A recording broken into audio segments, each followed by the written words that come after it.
Hey, how's it going? Today on Dude, Where's My Dopamine, I want to talk about noise gate pedals, specifically RedSeven's brand new NGR-1 noise gate.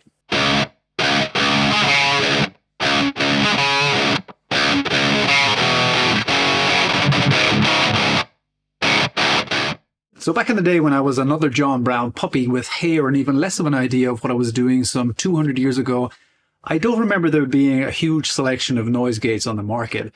I remember there was the one in the wide enclosure, which a lot of people hate still today, and there were a few variations of the one in the shiny enclosure. I guess you guys know which ones I mean. But nowadays we're kind of spoiled for choice. I think in the last 10 years, lots of noise gate pedals have entered the market, thanks to the boutique pedal builder boom. And to be perfectly honest with you, I think a decent share of those gates are absolutely fantastic. I don't think there's much to be had from the analog noise gate pedal circuit anymore, performance-wise at least, not without venturing into studio noise gate territory, which operates in an entirely different price bracket. So why would RedSeven choose to release a noise gate now into that market, and why would I choose to make a video about it?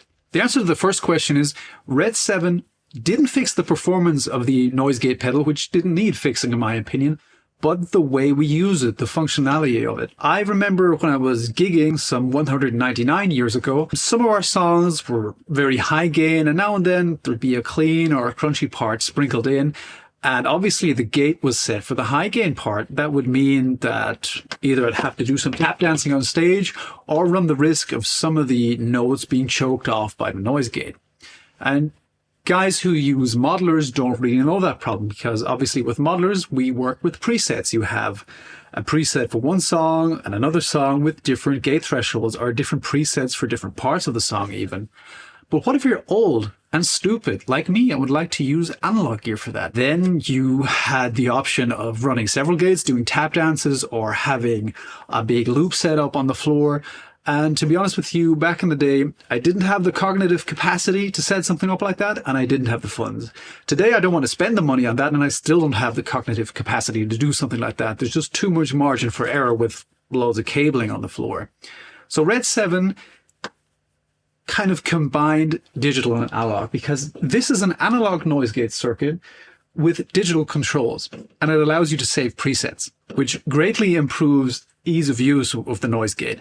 And the answer to the second question, why I'm doing this video, is because I think it's cool and people should know about it.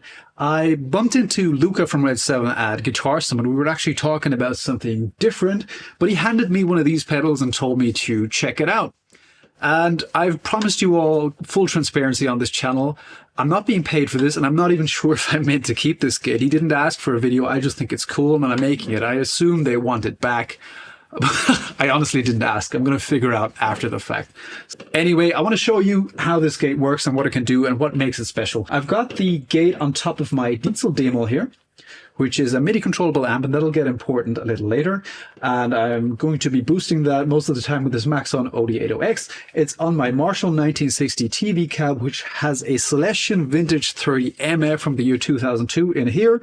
And I have a Shure SM57 where the dust cap meets the cone, so the sweet spot. I'm going to be using my PRS CE24 for this. And yeah, let's get into it. Let's take a look at the pedal first. So the noise gate is on top of the amp. It's powered by this 9-volt connection here. It has 4 connections, so you can run it as a 4-cable method gate, muting or gating the FX loop of your amp, or you can go straight into it, into the front of the amp. Obviously, I have it set up as 4-cable method here into the switchable loop of my Diezel. It has, I think, 1/8-inch jacks on the side, which are for MIDI, and RedSeven put adapters in the box for this. That'll get important later, but let's talk about the basic functions of the gate first. We have just this one button and this one knob here, but this is an encoder knob, and with this knob you can set your gating threshold. However, if you push the knob down, you can switch presets and have different noise gate settings for different parts of your song, or for different songs, or whatever you want. Now, if we hold the foot switch and push the encoder button, we get into the setup menu where you can set up the MIDI channel you want to use, the mode if you want to use it in preset or AB mode. We're going to start with AB mode, and there are 2 different modes here. You can use it as a gate, or you can set it to noise reduction. I'm going to leave it on gate for the moment and switch it to A B mode. And by pushing the button and the encoder, we're out here. And you can see we can now switch back and forth between presets A and B. What does that mean? Let's get into it. In preset mode, the gate is always on. You use the foot switch button to switch back and forth between two gate settings. Preset mode is convenient if you have a song, for example, that has vastly different parts. For example, a part where strings ring out a lot and a heavily distorted fast part where you'd want a fast acting gate. You could set two different threshold values on the A and B slots and then switch back and forth between them. One example that I have would be a song I wrote for my band at the time that never really saw the light of day. It has the working title Full Body Trance. I, as a practice, give my songs the most stupid working titles I can think of, so that way I remember them very well. The song starts off with a kind of a riff that rings out. It's a bit of a My Curse ripoff, if I'm honest.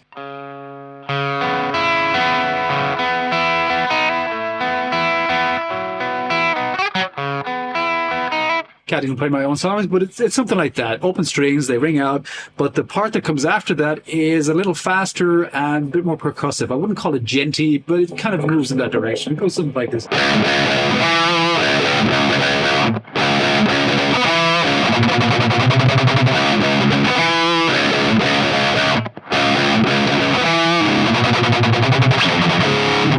So I would like to, in that case, set up one preset that is only slightly gated and one heavily gated preset.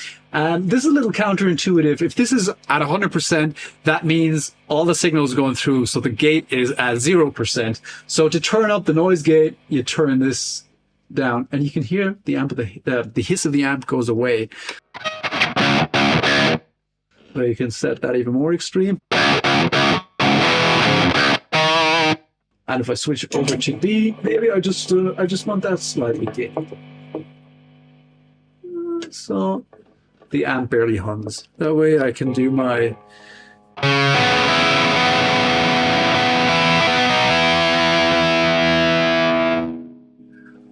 And when I go over to the extreme part, see, that's even too much. It's choking me out. And that is just at, what was it, barely 60%.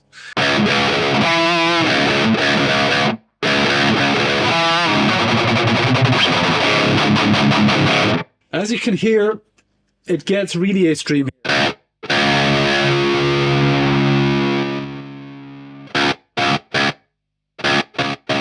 Super choppy. It may be good if you have very high output pickups, but that's why I like to set this thing to noise reduction mode, because noise reduction is less severe than the gate. The gate really chops off the signal completely under a certain threshold, while reduction mode just reduces the signal level at that threshold value. So same threshold value as before.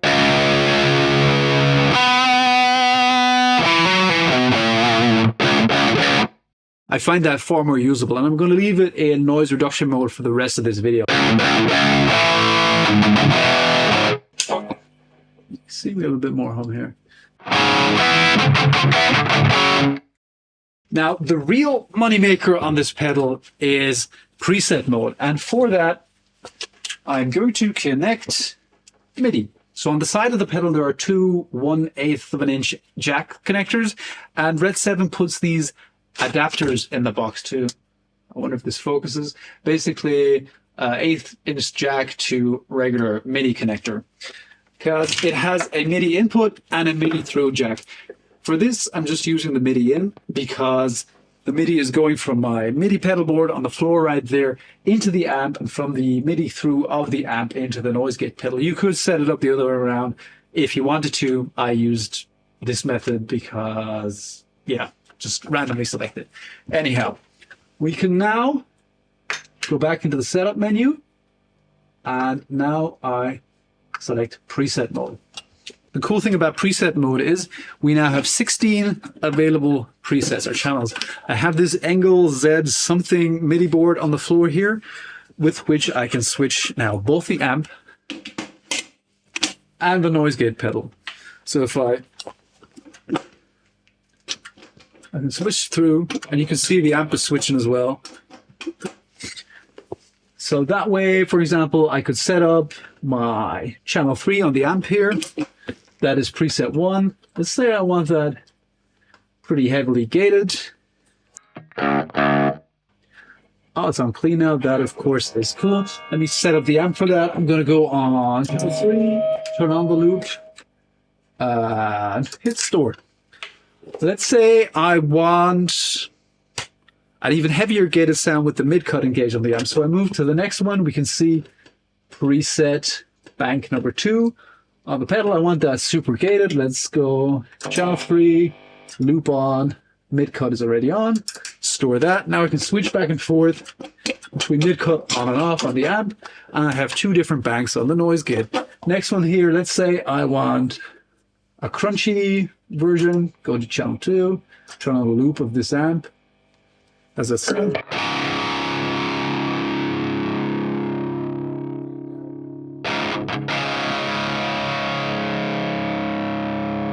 I just want that slightly gated. I store it on the amp. It's already stored on the pedal. Move on to the next one. That's clean. The push is obviously on. I just want that gated a tiny bit. Stored. And when you're done setting up all the thresholds, you just double tap the encoder button and everything is stored. So now I can just jump back and forth between my presets on the app.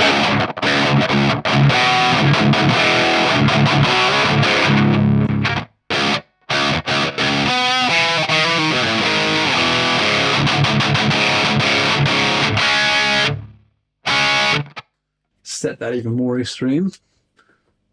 Stored.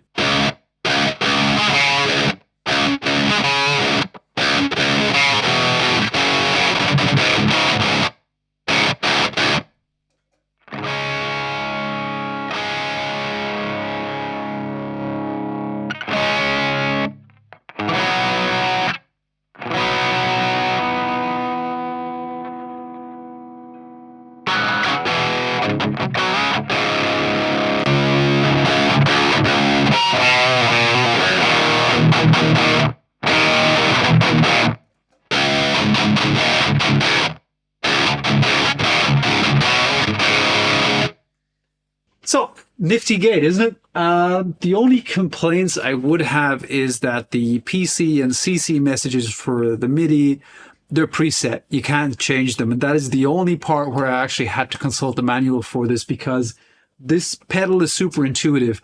I want to do it first, program the banks I have available here on specific MIDI commands as I can with the app. You saw I was able to set up the channel whichever way I wanted it, and then store it on that particular MIDI control message. Unfortunately, that doesn't work with the gate. It's preset. So message 1 is 1, 2 is 2, 3 is 3. You get the message. You get the idea. You can't really change that aspect. But again, that's probably a lot to ask for. I have no idea. I don't really know how MIDI works that well. That might be a little more difficult to implement. Anyway, that is still a bit of a game changer, if you ask me. I know that word has been used pretty inflationary on YouTube recently, but this is a really cool approach to bringing the goodness of digital gates into the analog world, because this is an analog circuit controlled digitally, as I probably mentioned in the intro already. So kind of a short video for me today, nothing super fancy, but I thought you guys ought to know about this gate. If you want to know more about it, head over to RedSeven's website. That's where you'll find all the information as well as the manual. Thank you so much for watching. I hope to see you in the next video. Good night.